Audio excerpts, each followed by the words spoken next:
دي بقى الوصفة اللي لو جربتيها هيطلبوها منك كل يوم. النهارده هنعمل مع بعض البانيه المشوي من غير بقى لا هنشغل فرن ولا بيض ولا بقسماط كتير، وهنعمل له تتبيله ولا اروع، واحسن مليون مره من البانيه المقلي.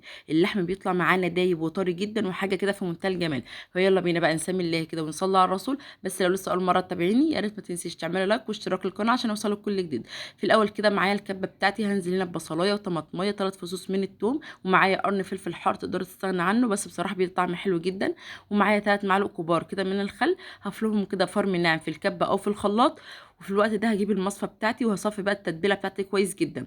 في التتبيله دي انا محتاجه الميه بس مش محتاجه التفل. التفل ده تقدري تحتفظي بيه تعملي منه كفته، تقدري تدخليه كده في خلطه المحشي، مفيش اي مشكله خالص.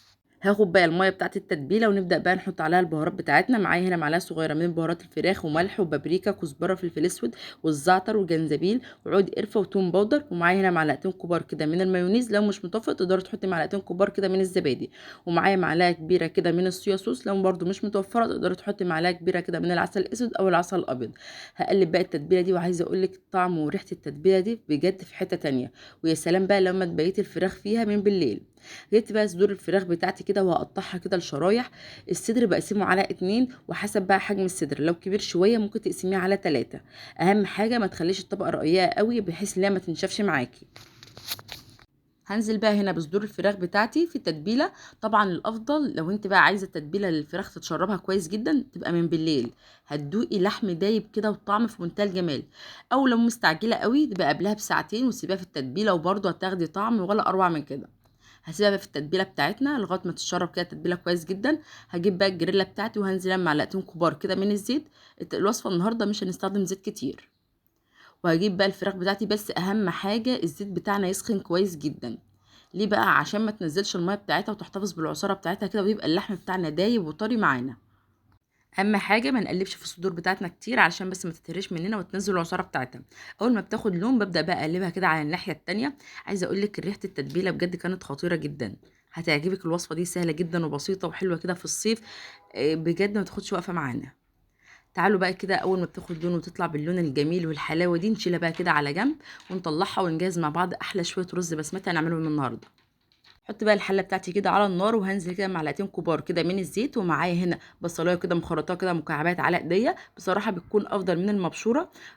هنزل بقى هنا بالبهارات بتاعتي. معايا معلقه صغيره كده من بهارات الكبسه وملح وفلفل اسود، مكعب من المرقه، حبهان ورق لوري، عودين كده من القرفه الخشب. هديلهم بقى تقليبه كويسه جدا لغايه ما اشم ريحه البهارات الجميله دي، وفي نفس الوقت البصله بتاعتي تكون دبلت معايا شويه.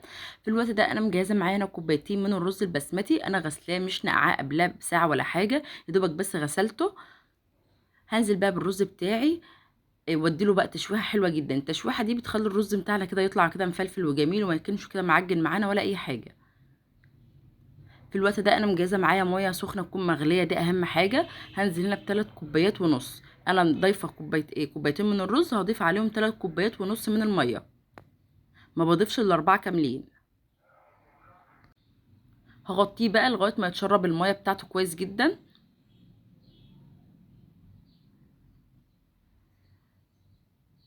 وتعالوا نشوفوا بقى بعد ما تشرب الميه ويطلع معانا بالجمال والحلاوه دي. عايزه اقولك بجد ريحته كانت خطيره. شلت بقى انا عودين القرفه والحبهان كده ورق اللوري عشان بس ما يجيش وقت التقديم. ودي صدور الفراخ بتاعتي. تعالوا بقى كده ايه نقدم احلى سيرفيز يشرفك كده في سفرتك ويعجب الولاد. بجد وصفه سهله جدا وسريعه وتنفع معانا في وصفات الصيف كده، ما تاخدش معانا وقفه كتير في المطبخ، ويطلع معانا بالجمال والحلاوه دي. صدور الفراخ عايزه اقولك لحمها كانت دايبه وكانت خطيره بجد، وشويه رز بسمتي كانت في منتهى الجمال. وصفة النهاردة سهلة جدا وبسيطة، ما تاخدش معانا وقت ولا مجهود ولا وقفة كتير في المطبخ، تطلع معانا بالجمال والحلاوة دي. اتمنى وصفة تكون سهلة وبسيطة، اتمنى تعجبكم. اشوفكم على خير في وصفة تانية جاية جديدة، ويا ريت ما تنسوش تعملوا لايك واشتراك عشان يوصلكم كل جديد.